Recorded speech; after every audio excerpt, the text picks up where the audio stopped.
ಇನ್ನು ಕಲ್ಯಾಣ ಕರ್ನಾಟಕ ಭಾಗದಲ್ಲಿ ಸಡಗರ ಸಂಭ್ರಮದಿಂದ ಎಳ್ಳು ಮಾಸಿ ಹಬ್ಬ ಆಚರಣೆ ಮಾಡಲಾಗುತ್ತೆ. ಇನ್ನು ಕಲ್ಯಾಣ ಕರ್ನಾಟಕ ಭಾಗದ ಯಾದಗಿರಿ ಜಿಲ್ಲೆಯ ಅನ್ನ ನೀಡುವ ಭೂತಾಯಿಗೆ ಪೂಜೆ ಸಲ್ಲಿಸಿ ಎಳಮಾಸಿ ಹಬ್ಬವನ್ನ ರೈತ ಕುಟುಂಬಸ್ಥರು ಸಂಭ್ರಮದಿಂದ ಆಚರಣೆ ಮಾಡಿದರು. ಯಾದಗಿರಿ ತಾಲೂಕಿನ ಹೆಡಗಿ ಮುದ್ರಾ ಗ್ರಾಮದಲ್ಲಿ ರೈತರು ಚಕ್ಕಡಿ ಅಂದ್ರೆ ಎತ್ತಿನ ಬಂಡಿಗಳಿಗೆ ತಳ್ಳೀರು ತೋರಣವನ್ನ ಅಲಂಕಾರ ಮಾಡಿ ಅಲಂಕೃತ ಚಕ್ಕಡಿಯಲ್ಲಿ ಮನೆಯಲ್ಲಿ ಮಾಡಿದ ವಿವಿಧ ಭಕ್ಷ್ಯಗಳನ್ನು ಕಟ್ಟಿಕೊಂಡು ಮಹಿಳೆಯರು ಮಕ್ಕಳು ಸೇರಿ ಜಮೀನಿಗೆ ಖುಷಿಯಿಂದ ತೆರಳಿದರು. ಜೋಳದ ಜಮೀನಿನಲ್ಲಿ ಮಹಿಳೆಯರು ಪಂಚಪಾಂಡವರನ್ನ ಪೂಜೆ ಮಾಡಿದ್ರು. ಬಹುತಾಯಿಗೆ ಪೂಜೆ ಸಲ್ಲಿಸಿ ನಂತರ ಜೋಳದ ಬೆಳೆಯಲ್ಲಿ ಚರಗ ಚೆಲ್ಲಿದ್ರು. ರೈತರ ಬೆಳೆ ಸಮೃದ್ಧವಾಗಿ ಬೆಳೆದು ಅನ್ನದಾತರ ಬದುಕು ಹಸನಾಗಲಿ ಅಂತ ಬಹುತಾಯಿಗೆ ರೈತರು ಪ್ರಾರ್ಥಿಸಿದ್ರು. ನಂತರ ರೈತ ಕುಟುಂಬಸ್ಥರು ಭಕ್ಷ್ಯ ಭೋಜನವನ್ನ ಸವಿದರು.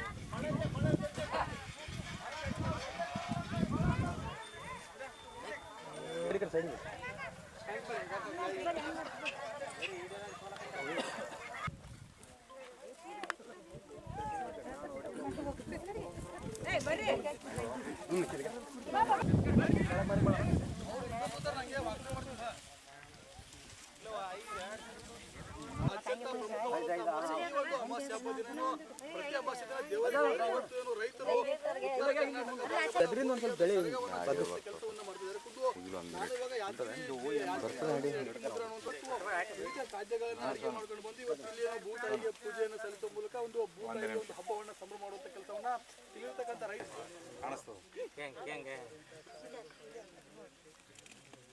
ಮಲ್ಲು